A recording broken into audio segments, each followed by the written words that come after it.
Welcome to this third training video for Municipal Land Use Commissioners prepared by the Southeastern Connecticut Council of Governments.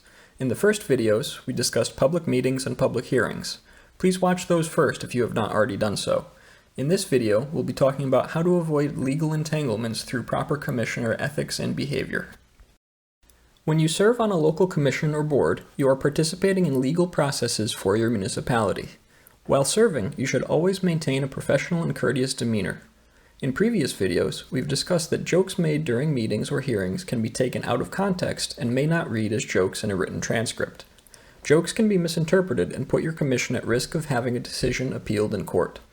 There are a few other types of behaviors that should be avoided by commissioners, as they can also lead to appeals in court. These types of behavior and decision-making include conflicts of interest, ex parte communication, and predisposition.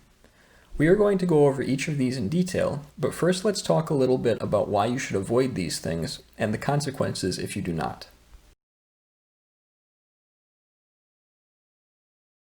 We've mentioned that appeals of commission decisions can be brought to court.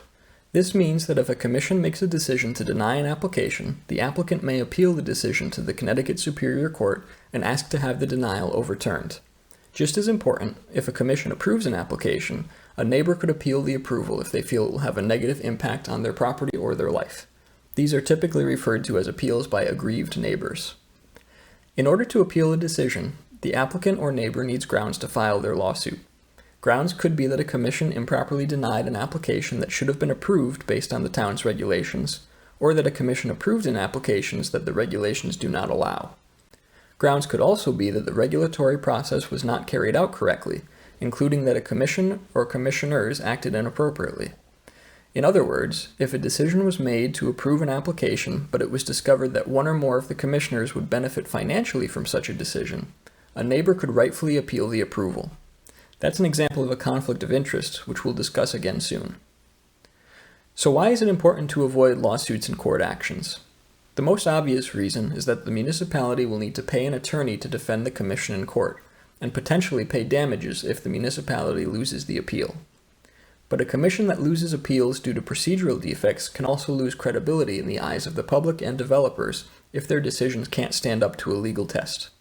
As such, commissioners should do everything they can to ensure that all decisions and actions are fully defensible. With that said, let's start taking a look at different types of behavior that can get your commissioner board in hot water. The first potential issue is known as ex parte communication. Ex parte is a Latin term meaning on or from only one side. Ex parte communication is information that is available to a commissioner but not shared with the rest of the commission or the public. The concern here is that a commissioner could vote on an application because of an issue that may not have been disclosed or discussed in public. A neighbor might approach a commissioner at the grocery store with information about drainage issues on a property seeking site plan approval. The applicant may know about the drainage issue and have a plan to address it. But if the commissioner were to vote no on the application without giving the applicant a chance to respond, it is not giving the applicant a fair hearing. Ex parte communication can sometimes be difficult to avoid. If people recognize you as a commissioner, they might try to bring their concerns to you about a pending application. If this happens, the best thing to do is say something like, "I appreciate your concern, but as this application is currently before the commission, I have to request that you bring this up at a meeting or write correspondence to the office of the commission." Now, of course, you don't want to be rude, but you also don't want to be in a compromising position. So let's say someone comes up to you and voices concerns even after you tried to stop them. What should you do? It's not the end of the world. At the next commission meeting, when the application is discussed, you should disclose any new information that you learned. Keep in mind, though, that some of the information you learned may only be a rumor, so it is important to give the applicant and/or neighbors a chance to hear the information and address it. The next potential issue you may run into is something called predisposition. Predisposition is when a commissioner has made up their mind on an application before reviewing all information presented by an applicant or public hearing participants. Let's say an application is before your commission for approval of a bowling alley. Now let's say you really like bowling alleys. If you have already decided that you are going to vote to approve the bowling alley application, no matter what, this is predisposition. If you have not approached your review of the bowling alley application with an open mind, you may not notice significant issues, such as zoning concerns, conflicts with neighboring uses, storm drainage issues, or any other topic. Here's another example. Fast food restaurants are allowed use in your commercial zone, but it is known that you personally can't stand them. If the application meets the regulations, but you vote to deny the application because you personally do not like the use, this could become a legal issue. An applicant could file action in court because they believe you did not give the application a fair review. Remember what we have said in previous videos. Commissions must approach their work with unbiased views. Now, does that mean commissioners can't have their own opinions? No, of course you can have your own opinions, but you can't let those opinions cloud your decision-making judgment. You can avoid claims of predisposition by approaching each application with an open mind and never saying things on the record like, "I would never let this type of use into my town," or, "If you come in with an application to open this type of business, I'll be your first customer and you can count on my vote." Both of those statements would indicate predisposition and could lead to an appeal. The last area we'll discuss are conflicts of interest.